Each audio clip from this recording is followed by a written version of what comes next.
Hey, what's up? Lightboltjoe here. Today we are going to discuss the 2003 action-adventure thriller sequel film, Too Fast, Too Furious. So this is the sequel to '01's Fast and the Furious. This is the debut of Brian driving a Nissan Skyline. So what happens? Why is this Brian's story and not Dom's story? Dom's story was the Fast and the Furious. This is like Brian's story. So at the post-credit scene of The Fast and the Furious, we know that Dom, after Brian gives him the keys to the Eclipse? What the hell car was he driving? Supra? I can't read. What the hell was it? Supra? Maybe. It's gonna piss me off. My memory. Hang on 1 second. All right. I was right. Yeah, I should never have doubted myself. I'm gonna just take the car off the shelf because I have it. Remember I said I have this collection? Jada Toys, Toyota Supra. That was what I was trying to say. So Brian is driving the Supra at the end of the first movie. Dom's driving his dad's Charger, and after Dom's Charger hits that truck, and then the cops are about to come, Brian's like, nah, and then like gives him his keys to the Supra. And then the post-credit of the first movie, we have Dom in Mexico in a different car, technically. So we know Dom is no longer in LA, he's no longer in the United States, right?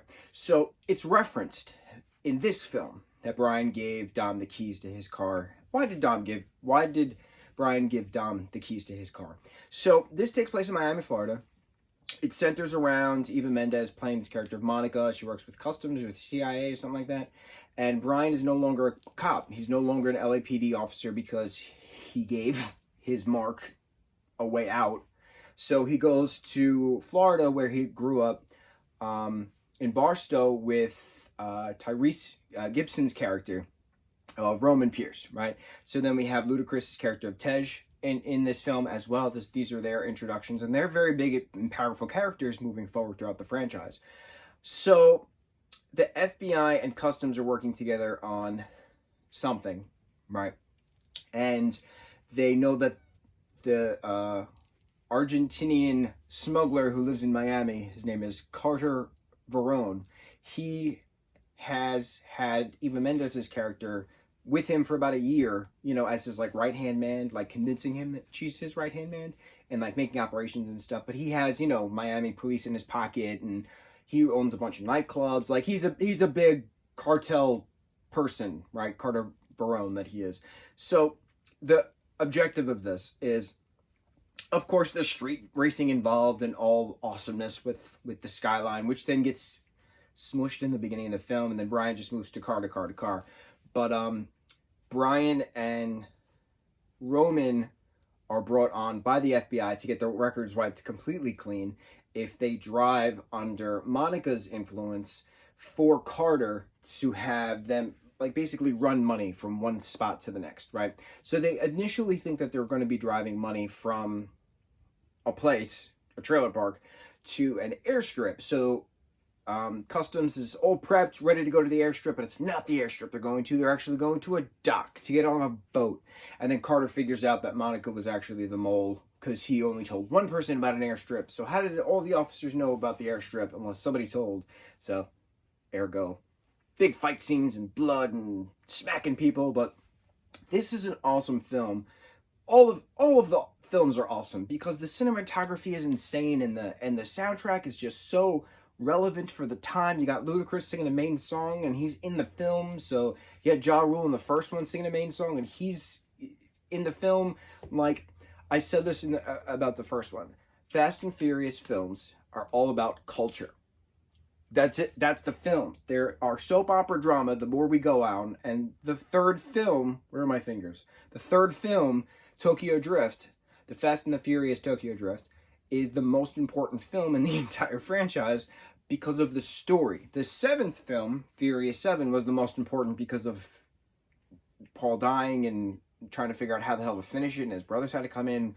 We'll talk about it, and we'll cry when we get to that film, 5 films from now. But it was This film, Too Fast, Too Furious, came out in 2003. I remember now, I did not see the Fast and Furious films in theaters. I did not see the first, second, or third in the theaters.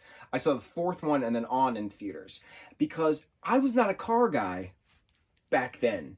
You know, back in my early teenage years and stuff, I was acting. Like, I was singing, I was acting. Like, I was not focusing on cars. I still don't understand cars. And that's fine, I guess, just from the sheer fact that these are not films specifically about cars.